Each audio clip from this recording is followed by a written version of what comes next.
ফুটন্ত গরম জলে বাটি রেখে তার মধ্যে কাঁচা ডিম দিয়ে এত অপূর্ব স্বাদের রেসিপি হয় যেটা দেখেই তোমরা অবাক হয়ে যাবে। একদম নতুন স্বাদের রেসিপি, ভাত রুটির সাথে দুর্দান্ত লাগবে। আর একবার বানিয়ে খেলে কিন্তু রোজ বানিয়ে খেতে ইচ্ছা করবে। ডিমের একদমই নতুন রেসিপির জন্য আমি 4টে বাটি নিয়েছি। বাটির মধ্যে তেল দিয়ে দিলাম। বাটির মধ্যে এরকম অল্প সাদা তেল খুব ভালো করে ব্রাশে লাগিয়ে দিলাম। এবার কড়াইতে আমি আগে থেকে জল গরম হতে বসিয়ে দিয়েছিলাম। তো জলটা ফুটে উঠতে শুরু করেছে, বাটিগুলো বসিয়ে দিয়ে জলটাকে একটু বাড়িয়ে নিয়েছি।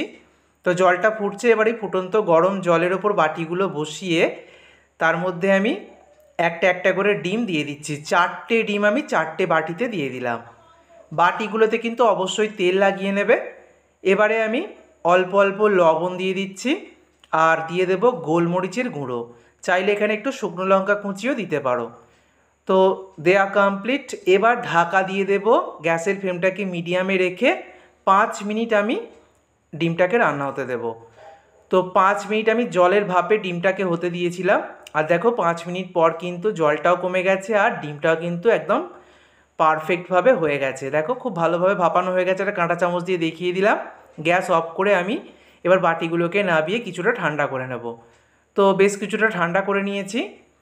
তারপরে দেখো কিভাবে বার করতে হবে। একটা চামচ দিয়ে এরকম সাইড বরাবর একটু প্রেসার দিলেই কিন্তু এটা উঠে আসবে। যেহেতু তেল লাগানো আছে কোনো অসুবিধাই হবে না, তাই বাটির মধ্যে কিন্তু অবশ্যই তেল লাগিয়ে নেবে। আর একটাও কিন্তু কুসুম আলাদা হয়নি, কুসুমগুলো একদম গোটা গোটা রয়েছে আর খুব সুন্দর হয়েছে। দেখো 4টেই একদম পারফেক্ট শেপ এসছে। এগুলোকে এই অবস্থাতেও তোমরা খেতে পারো, তবে এর স্বাদ আরও বাড়ানোর জন্য আমি কড়াইতে সর্ষের তেল গরম করে গোটা জিরে ফোড়ন দিলাম। ফোড়নটা একটু ভাজা ভাজা হলে তার মধ্যে আমি দিয়ে দিচ্ছি পেঁয়াজ কুচি। একটা বড় সাইজের পেঁয়াজ কুচি দিয়ে দিয়েছি। পেঁয়াজটাকে মিনিট 2 মতো একটু ভেজে নেব। তারপরে আমি দিয়ে দিচ্ছি রসুন আর আদা, গ্রেট করা রসুন আর আদা দিয়ে দিলাম। আর দিয়ে দিচ্ছি কাঁচা লঙ্কার কুচি। ঝাল বুঝে কাঁচা লঙ্কার কুচিটা অ্যাড করবে। খুব ভালো করে আদা রসুনের কাঁচা গন্ধ চলে যাওয়া পর্যন্ত ভেজে নেব। তারপরে একটা বড় সাইজের টমেটো আমি এখানে দিয়ে দিলাম। টমেটোটা গলে যাওয়া পর্যন্ত খুব ভালো করে ভেজে নেব।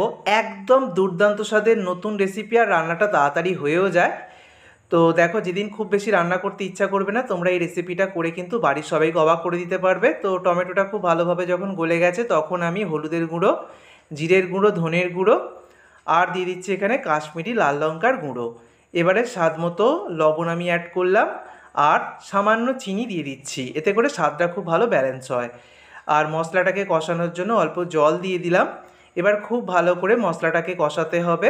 খুব ভালো করে আমি গ্যাসের ফ্লেমটাকে এখন মিডিয়ামে রেখেছি। মিডিয়াম হিটে রেখে মশলাটাকে খুব ভালো করে কষিয়ে নিলাম। দেখো মশলাটা খুব ভালো করে কষানো হয়ে গেছে। মশলাটা ভালো করে কষানো হয়ে গেলে এবার পরিমাণ মতো জল দিয়ে দিচ্ছি। তবে এই রান্নাটা কিন্তু একটু মাখা মাখা করলেই বেশি ভালো লাগে। যারা আলু পছন্দ করো তারা আলু ভেজে আলু সিদ্ধ করেও দিতে পারো। আমি আলু ছাড়াই বানিয়ে নিচ্ছি। তো জল দেওয়ার পর যখন জলটা ফুটে উঠতে শুরু করেছে তখন আমি এক এক করে ডিমগুলো দিয়ে দিচ্ছি।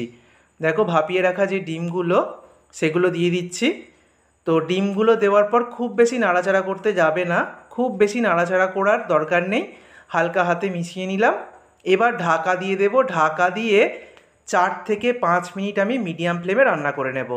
তো 4 মিনিট আমি রান্না করেছি। তারপর ঢাকনাটা খুলে দিলাম। দেখো গ্রেভিটা কিন্তু অনেকটাই ঘন হয়ে এসছে। আর দেখো একটাও কিন্তু ভেঙে যায়নি, একদম পারফেক্ট রয়েছে। এই ডিমের মধ্যে গ্রেভি ভালোভাবে ঢোকার জন্য তোমরা কাঁটা চামচ দিয়ে 2-3টে ছিদ্র করে দিতে পারো ছোটো ছোটো করে। শেষে আমি শাহি গরম মশলার গুঁড়ো দিয়ে দিচ্ছি। এটা বাড়িতে তৈরি করা, বাড়িতে কিভাবে বানাতে হবে তার রেসিপি আমি কয়েকদিন আগেই দিয়েছি। তো ওই শাহি গরম মশলা গুঁড়ো রেসিপির লিঙ্ক আমি ডিসক্রিপশানে দিয়ে দেবো, চাইলে দেখে নিতে পারো। একটু ধনেপাতা কুচি দিয়ে দিলাম। এবার আমি গ্যাস অফ করে দিলাম। গ্যাস অফ করার পর দেখো কত সুন্দর দেখতে হয়েছে। 4টে ডিমই একদম গোটা গোটা রয়েছে, একটুও ভেঙে যায়নি। কুসুমগুলো আমি দেখিয়ে দেবো, প্রত্যেকটা কুসুমও একদম পারফেক্ট রয়েছে। আর যেহেতু একটু অল্প অল্প কাঁটা চামচ দিয়ে আমি গ্রেভিতে দেওয়ার আগে একটু অল্প অল্প ছিদ্র করে দিয়েছিলাম, তো তোমরাও কাঁটা চামচ দিয়ে অল্প অল্প ছিদ্র করে দেবে, ভিতর পর্যন্ত গ্রেভিও ঢুকে যাবে আর খাবার সময় কিন্তু দুর্দান্ত লাগবে। দেখো কুসুমটা একদম গোটা গোটা রয়েছে। ভাত, রুটি, পরোটা সব কিছুর সাথে দারুণ জমিয়ে দেবে। অবশ্যই এই রেসিপিটা একবার হলেও ট্রাই করো। ডিমের রেসিপিটা আমি তোমাদের সাথে ঠিক যেভাবে শেয়ার করলাম এইভাবে আশা করছি এর আগে কখনো ডিম বাড়িতে রান্না করে দেখোনি। অবশ্যই এইভাবে একবার ট্রাই করো। আশা করছি বাড়ির সকলের ভীষণ ভালো লাগবে। একদম নতুনই রেসিপিটা ভালো লাগলে বন্ধুদের মধ্যে প্রচুর শেয়ার করো। সকলে সুস্থ থেকো, সাবধানে থেকো। ধন্যবাদ।